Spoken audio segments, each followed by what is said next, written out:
So hello everyone and welcome back to the channel of Race IAS YouTube. और आप देख रहे हैं यूपीपीसीएस का प्रीलिम्स सीरीज। जैसा कि हम जानते हैं, रेस आईएएस के द्वारा चलाया जा रहा है यूपीपीसीएस के प्रीलिम्स का एक ऐसा सीरीज जहां पे बाईलिंगुअली हम कवर कर रहे हैं अपने सारे के सारे जो टॉपिक सामने आ रहे हैं उन्हें। बाईलिंगुअली इन द सेंस इंग्लिश और हिंदी दोनों मिला के चल रहे हैं। मेजॉरिटी ऑफ द पॉपुलेशन जो हिंदी माध्यम से जो है अपना पेपर देने वाली है और मेजॉरिटी ऑफ द पॉपुलेशन जो इंग्लिश मीडियम से अपना पेपर देने वाले हैं, दोनों के लिए बहुत ही फायदेमंद and completely free of cost. तो इसको कोशिश कीजिए, आपके सारे जितने भी आपके फ्रेंड्स हैं, जितने भी एस्पिरेंट्स हैं जिनको आप जानते हैं जो पेपर देने वाले हैं, make sure you share this series to everybody of them. तो आइए बात करते हैं यूपीपीसीएस के सीरीज में। आज बात करेंगे फेस्टिवल्स ऑफ उत्तर प्रदेश। आप जानते हैं यूपी स्पेशल की अगर मैं बात करूं तो यूपी स्पेशल के फेस्टिवल्स के बारे में पढ़ना बहुत ज्यादा जरूरी है, क्योंकि कल्चरल बातें हैं। कल्चर की कुछ ऐसी, यूपी की संस्कृति ऐसी है, एक थोड़ी सी डाइवर्स संस्कृति हमें देखने के लिए मिलती है, जहां फेस्टिवल की बात करना इज वेरी इंपॉर्टेंट। तो क्योंकि फेस्टिवल्स बहुत डाइवर्स नेचर के हैं, आपके लिए बहुत ज्यादा लेंदी ना हो जाए, इसीलिए हम इसको इस बेसिकली टॉपिक को फेस्टिवल वाले हम इसको दो पार्ट में ब्रेक करके आपके सामने ले आ रहे हैं। अगली वीडियो आने तक आपको सेकंड पार्ट भी इसका मिल जाएगा। आइए कंटिन्यू करते हैं festival of Uttar Pradesh part 1। Yes, तो बात कर रहे हैं उत्तर प्रदेश की। भाई तो लैंग्वेज के बारे में पढ़ लिया, डायलॉग के बारे में पढ़ लिया, अब पढ़ते हैं थोड़ा सा फेस्टिवल के बारे में। बहुत ध्यान से देखिए, क्योंकि आप ये जो पढ़ाई है ना, ये यूपी स्पेशल की, if you belong to UP, अगर आप यूपी से हैं तो बहुत ही ज्यादा मजेदार हो जाती है, because then you relate the class. तो उत्तर प्रदेश जो है सांस्कृतिक, पारंपरिक और पौराणिक संपदा में समृद्ध है, हम सब जानते हैं। उत्तर प्रदेश भारत के सबसे लोकप्रिय राज्यों में एक है जो त्योहारों और परंपराओं से भरा हुआ है। We also know that it is the most populous, basically यहाँ पे जो population यहाँ पे belong करती है, this population is most diverse population that is seen in the entire country of India। अपने 40 भव्य त्योहारों यानी कि 40 ग्रैंड फेस्टिवल्स के साथ, 2250 मेले के साथ, फेयर्स मतलब मेला, आप समझ सकते हैं, आपने सुना होगा यूपी महोत्सव का अलग मेला होता है, फिर एक second largest fair of whole India जो कि जिसको कहते हैं ददरी मेला भी होता है। तो 2250 के लगभग मेले। Uttar Pradesh is considered among the most colourful state of the country. Colourful मतलब येलो ग्रीन पिंक ब्लू नहीं, कलरफुल मतलब अलग अलग कल्चर से मिलके बना हुआ डाइवर्स बेसिकली कल्चर इस यहाँ पे बताया जा रहा है। The festivities of state attract tourist from all over India and other parts of the world. तो आगे अगर जो है उत्तर प्रदेश की बात करें on a national level, Uttar Pradesh की अगर बात करें ऑन अ इंटरनेशनल लेवल, तो how can Uttar Pradesh attract tourism? Uttar Pradesh can attract tourism by the means of different and diverse festivals which is being celebrated in the state of Uttar Pradesh, बहुत ही ज्यादा अच्छे से every year। तो यहाँ तक ये जो चीजें हैं, ये जो पॉइंट्स हम पढ़ रहे हैं, आप साथ ही साथ इसको बहुत अच्छे से माइन्यूट तरीके से याद करते चल सकते हैं दिमाग में बैठाते हुए, because these points time and again will prove out, आपके मेंस के एग्जाम के लिए बहुत ही ज्यादा इंपॉर्टेंट हो जाता है। आगे चलेंगे, पहला फेस्टिवल हम देखते हैं मकर संक्रांति। मकर संक्रांति हम जानते हैं ठंड के मौसम में मनाया जाने वाला एक वन डे फेस्टिवल है। अब आइए इसके बारे में डिस्टिंक्ट फीचर्स जानते हैं कि क्या है। वेदों के अनुसार, ठीक है, वेदों के अनुसार संक्रांति सूर्य की एक राशि है, ठीक है, it is a zodiac sign. तो सूर्य की राशि है संक्रांति, दूसरी राशि तक की गति को बताती है, अतः एक वर्ष में 12 संक्रांतियां होती हैं, ठीक है। मकर संक्रांति को पौष संक्रांति माना जाता है। What is it known as? Makar Sankranti is considered as Paush Sankranti, जो सबसे शुभ होती है, ठीक है। जब the most auspicious, the most you can say sacred is considered to be Paush Sankranti. Out of 12 Sankranti there is this Paush या फिर मकर संक्रांति जो सबसे ज्यादा समृद्ध, सबसे ज्यादा ऑस्पिशियस होती है। ये एक ऐसा फेस्टिवल है, यह एक ऐसा त्योहार है जो सौर चक्र से जुड़ा है।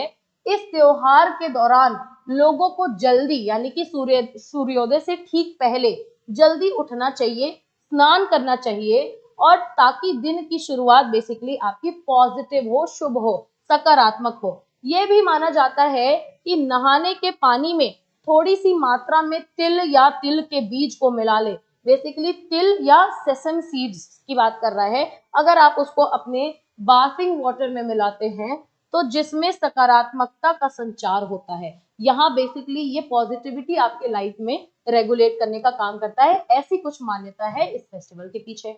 आइए कुछ और जानते हैं इसके बारे में। स्नान के बाद गायत्री मंत्र, ठीक है, गायत्री मंत्र आप सभी को आता होगा, पेपर के ठीक पहले आप पढ़ते भी होंगे, ठीक है। तो गायत्री मंत्र, स्नान के बाद गायत्री मंत्र का जाप करके सूर्य को अर्घ्य देना चाहिए, जो सूर्य को जल चढ़ाने के अलावा और कुछ नहीं है। सूर्य देवता को अर्घ्य देने का मतलब है कि सूर्य देवता को जल चढ़ाइए, ठीक है। तो मकर संक्रांति ताजे कटे हुए अनाज, बेसिकली जो फ्रेशली हार्वेस्टेड जो ग्रेन्स होते हैं ना, फ्रेशली हार्वेस्टेड फूड ग्रेन्स, अभी अभी रिसेंटली में हार्वेस्ट किए हुए फूड ग्रेन्स जो हैं, मकर संक्रांति में ऐसे फूड ग्रेन्स जो हैं वो देवी देवता को बेसिकली चढ़ाया जाता है, then eaten up by the person, और जिसने भी चढ़ाया है उसके बाद वो स्वयं उसे ग्रहण करता है in the form of a prasad, ठीक है।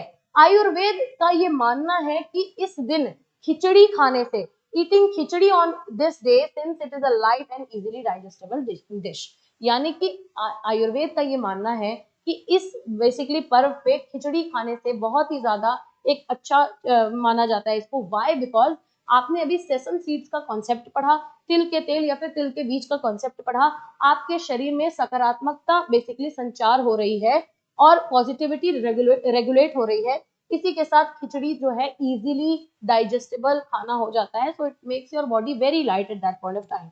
आगे चलते हैं। महाशिवरात्रि, महाशिवरात्रि आप सब जानते होंगे, महाकाल का एक ऐसा त्योहार जो शायद ही कहीं ना मनाया जाता हो। It's not only Uttar Pradesh में भी मनाया जाता है, इसलिए ये हम यहाँ पे पढ़ रहे हैं। Otherwise Mahashivratri is one festival where हम लोग देखते हैं entire India is into the run, entire India is into the play of pleasing the god Shiva. तो बात करते हैं महाशिवरात्रि की।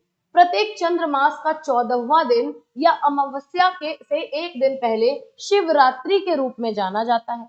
तो 12 शिवरात्रि टोटल होते हैं और सारे 12 शिवरात्रि में से क्या होता है, सारे के सारे दैट मीन्स 12 शिवरात्रि हैं, उनमें से कैलेंडर ईयर में कितनी शिवरात्रि है, 12।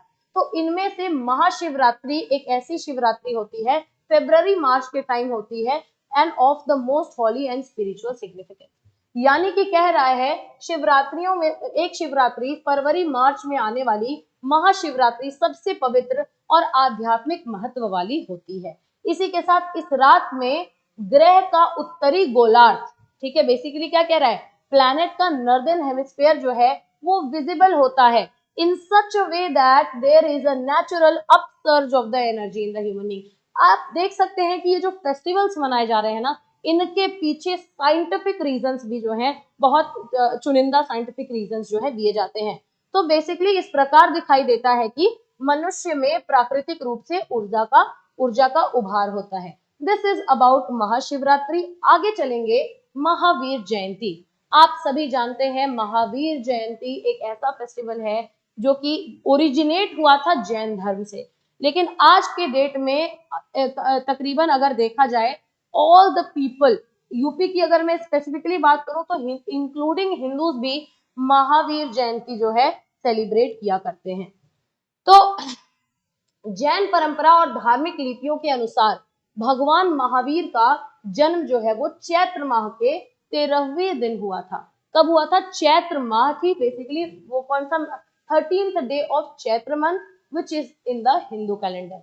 तो इस दिन जो है जन्म होता है महावीर का, जो कि 24, basically he came as a तीर्थंकर ऑफ जैन धर्म, ठीक है। उनके माता पिता राजा सिद्धार्थ और रानी त्रिशला ने उन्हें वर्धमान का नाम दिया, और यही आगे चल के हम जानते हैं जैनिज्म में हमने पढ़ा है कि वर्धमान ही आगे चल के उनको उनके करेज, उनके वेलर की वजह से उनको एक उपाधि दी जाती है महावीरा, ठीक है। यह त्योहार जो है महावीर की शिक्षाओं की मदद से सद्भाव और शांति लाने के लिए मनाया जाता है। शीर्ष पर भगवान महावीर की मूर्ति को बड़े करीने से रखकर एक रथ यात्रा निकाली जाती है। रथ यात्रा मतलब basically a lot of people जो है गैदर करते हैं और एक बेसिकली कार्ट पे इनकी मूर्ति को रख करके लेके जाया जाता है। The decoration of Jain temples is done with flags, अलग अलग झंडे से जैन टेम्पल्स को सजाते हैं और जैन लोग जो है वो कपड़े और खाना, फूड एंड क्लोथ्स जो है वो गरीब लोगों में या फिर जरूरतमंद लोगों में बांटा करते हैं। ठीक है, अब आता है बुद्ध पूर्णिमा। जिस तरीके से हम लोगों ने महावीर जयंती देखी, बुद्ध पूर्णिमा एक ऐसा फेस्टिवल निकल करके हमारे सामने आता है that is closely associated to the religion of Buddhism, Buddhism से जो कि क्लोजली एसोसिएटेड होता है। बुद्ध पूर्णिमा जिसमें बुद्ध जयंती के रूप से भी मनाया जाता है। राजकुमार सिद्धार्थ गौतम, आप जानते हैं यही आगे चल के कौन बनेंगे, बनेंगे गौतम बुद्ध। ठीक है, तो राजकुमार सिद्धार्थ गौतम के जन्म का जश्न मनाती है जो बाद में बौद्ध धर्म के संस्थापक बुद्ध के नाम से जाने जाते हैं। ठीक है, संस्कृत में पूर्णिमा का शब्द का अर्थ क्या होता है? पूर्णिमा जो बताता है कि यह पूर्णिमा के दिन क्यों मनाया जाता है। बेसिकली पूर्णिमा का मतलब क्या होता है in Sanskrit? It means full moon. ठीक है, so when you see moon like this, a complete moon, you will understand कि ये एक पूर्णिमा है। तो इसीलिए बोला जाता है कि it explains why it is celebrated on a full moon day and Jayanti means birthday। तो जयंती means मतलब क्या हुआ? जयंती मतलब बर्थडे और पूर्णिमा मतलब फुल मून, तो इसको फुल मून डे के दिन मनाया जाता है। उसके पीछे का रीजन बता रहा है। एक जो ये वर्ड है बुद्धा, ये उन लोगों को दिया जाता था टू दोज हु अटेन निर्वाण और विजडम, जिन लोगों को सुप्रीम सर्वोपरि ज्ञान हो जाता था, जो लोग निर्वाण को अटेन कर लेते थे, उन लोगों को एक नाम दिया जाता था, ऐसे लोगों को बुद्ध। तो basically hence the name was ascribed to Siddhartha, Siddhartha को भी ज्ञान की प्राप्ति हुई, उनको बुद्ध का नाम मिला और उन्हें बेसिकली आगे चल के वो बुद्ध के नाम से प्रसिद्ध हुए। It is commonly celebrated during the month of Vaisakhi in Hindu, Hindu में वैसाखी, बुद्धिस्ट लूनर कैलेंडर्स। ठीक है, तो वैसाखी के टाइम पे इसको जो है मोस्ट प्रोबेबली सेलिब्रेट किया जाता है। तो ये बेसिकली जो है फेस्टिवल्स ऑफ उत्तर प्रदेश का पार्ट 1 है। पार्ट 2 देखने के लिए आगे आने वाले वीडियो का जो है अपकमिंग नोटिफिकेशन आपके मोबाइल पे आ जाएगा। For the time being, thank you and जय हिंद।